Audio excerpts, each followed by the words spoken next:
If you're a late 80s or an early 90s kid, you probably remember the TMNT Cartoon series. Every Saturday morning there would be a new episode with new characters, and whenever you would go to the toy store, you could find those characters in action figure form. Alright! Now I gotta tell you, the cartoon series had a lot of characters. It's Captain Dread, the most feared brigand in the whole galaxy. Now who doesn't remember Aunt Augie? Yeah. Or maybe Zack the Fifth Turtle? Who doesn't remember Don Turtellini, one of the mob bosses that would torture you by tickling you with a feather? Now talk! For crying out loud, they even had the Easter Bunny on the show. They called him Hokum Hair. Ninja kick the damn rabbit! Do something! So all of those characters pretty much never got an action figure made. And you'd better tell us why. But today, on Eds Retro Geek Out, we're going to discuss the top 5 TMNT cartoon characters that I would have wished were turned into an action figure. Starting off in the number 5 spot is Bugman. Bugman!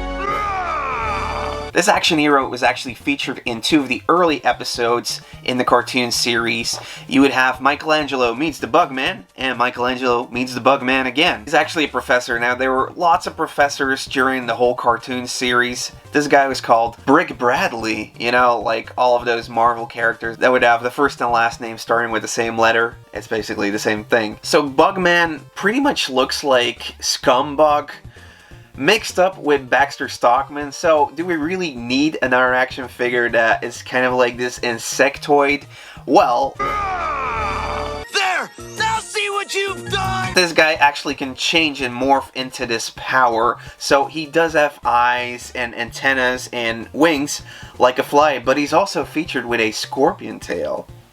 That's something the other ones didn't have. Now this guy looks pretty darn terrible. I almost had a thing for that thing. Pretty darn gruesome, but that's why we love him, don't we? And to add the cherry on top, Bugman actually came with his own villain called Electro Zapper. Really is an electro-whoozits? It would have been nice if this guy would have gotten his own action figure too. It don't mean a thing if you ain't got that sting! So yeah, number 5's Bugman. Brick Bradley. Brick Bradley. On to number 4. For number 4, we're actually going to head down to the last 2 seasons where the main villain got changed up. Krang and Shredder, they got sent over to Dimension X, and actually Lord Gregg is the guy that took over. Powerful enough to destroy those meddling reptiles. Lord Gregg starts out actually as a calm and calculated character, but as the episodes progress and he's trying to find these turtles and trying to capture them and destroy them, he turns even more evil and more mad as this is going on. You can't help it, reptile. Now, I love the character design of this one. He really looks evil. He's got the cape thing going on. Whenever you can put a cape on an action figure, it just looks cool. Rise on it. And I also think that the color scheme that Lord Gregg had, they could really do something really cool with. The Playmates sculptors should have done this. In the past, I failed. It's a shame that most of these characters in the later seasons never got an action figure. On to number 3. Lord Gregg. In the number 3 spot, we got Alpha 1. Hey, what's going on here? Now, who is Alpha 1? In Season 4, Episode 38, the Foot Soldiers are revolting. Krang kind of did an experiment with one of these foot soldiers. Let's try to use your new experimental brainwave enhancer to increase their robotic intelligence. What he did is he increased his intelligence, and now this foot soldier, his appearance changed quite a bit. He's got a really big head, and apparently he's insanely intelligent now. So this episode is just freaking cool. My ratio-sensitive abilities have been increased to the 97th power. My intellectual capacity is virtually without limit. What'd he say? He said he's smart. It kind of turns into like this Terminator Skynet thing where he goes like, oh, the best way to actually solve all of these problems is to just get rid of all non-robotic things. Yeah, Sometimes I wonder why Shredder and Krang even keep him around. So he's actually plotting to take over Earth and send everybody off to Dimension X so he and his robotic foot soldier friends can take over and rule the world because they have the higher intelligent power. I'm a huge fan of foot soldiers and just army builders like this, so it would have been cool to have like some variants like this insanely intelligent foot soldier Alpha 1. That's why he's number 3. I have the combined brain capacity of... Then for number 2, we're gonna head over to season number 2. In the number 2 spot, we got the Rex 1 robot. My name is Rex 1. Doesn't he remind you of RoboCop? Just a little bit. This guy first aired in season 2 in New York's Shiniest. Then later on, he was also in the Leonardo's Renaissance Turtles episode. Now seeing this RoboCop turtle, or Rex 1, turn into an actual action figure is something I've been wanting for the longest time. As a kid, I actually owned the VHS cassette for this particular cartoon. So usually these cassette tapes would hold just one episode, maybe 2. One of the VHS cassettes that I owned had the New York Shiniest cartoon on them. I love this episode. It starts off where the police are creating these robots to help them protect and serve. Just following orders. I am programmed to serve and protect you, remember? Something goes wrong, Shredder takes them over, and Rex 1 is the only one that gets intercepted by April and the Turtles, and... There.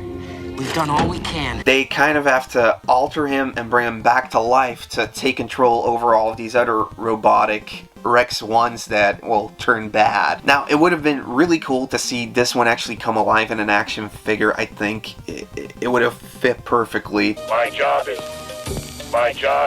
to serve and protect you. And of course, he kind of looks like RoboCop. Who doesn't want more RoboCop, right? It's true, right? Did I mention he does aerobics?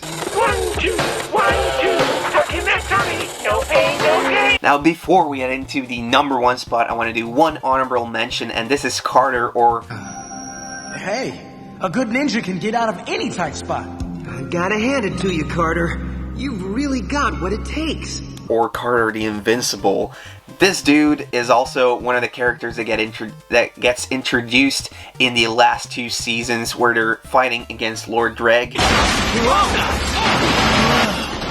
It's another mutant, dude! Carter actually ends up being a pupil for Splinter. Now, in some kind of accident, he kind of gets mixed up with some mutagen, and it doesn't really mutate him completely, but he kind of oscillates between his human form and his mutating form.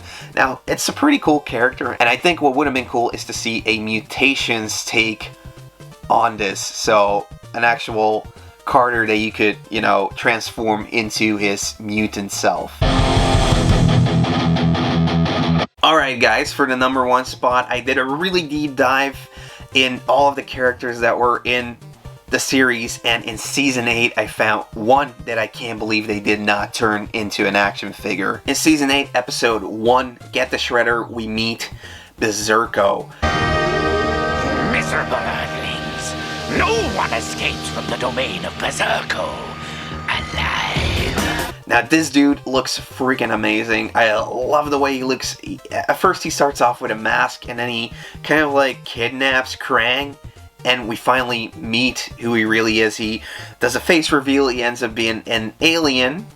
Drakus, you. Yes, me. The one who helped you design the Technodrome. The one you betrayed. He ends up being an alien that Krang actually knows. He used to be called Drakus, and he was like a weapons specialist for Krang. He also helped Krang create the Technodrome, and now he's back. He wants revenge. This is Berserko's revenge. He's made his own Technodrome. It's way smaller. It's called the Annihilator, and he wants to go and hunt down the turtles with this. The Annihilator. It's a toy compared to the Technodrome. It may be smaller. And that's why Berserko is my number 1. I mean, he's an alien weapon designer. He was Krang's weapon engineer, and just the amount of accessories you could put on this guy is freaking amazing. He should have like the helmet that you can take off and do the face reveal with. He looks pretty darn cool. It's a shame that he only got featured in one episode in Season 8. Apparently, he's in one of the earlier episodes too, but he's just like a side note. You know, he's like the weapon engineer. So it's a real big shame that we didn't get to see this character more often, because he's definitely a badass. Let me know down in the comments below, guys, which cartoon characters that didn't get featured but you would like to see an action figure of. Leave it down in the comments below what your suggestions are, and I will see you in the next video. See you later. Thanks for watching. Bye.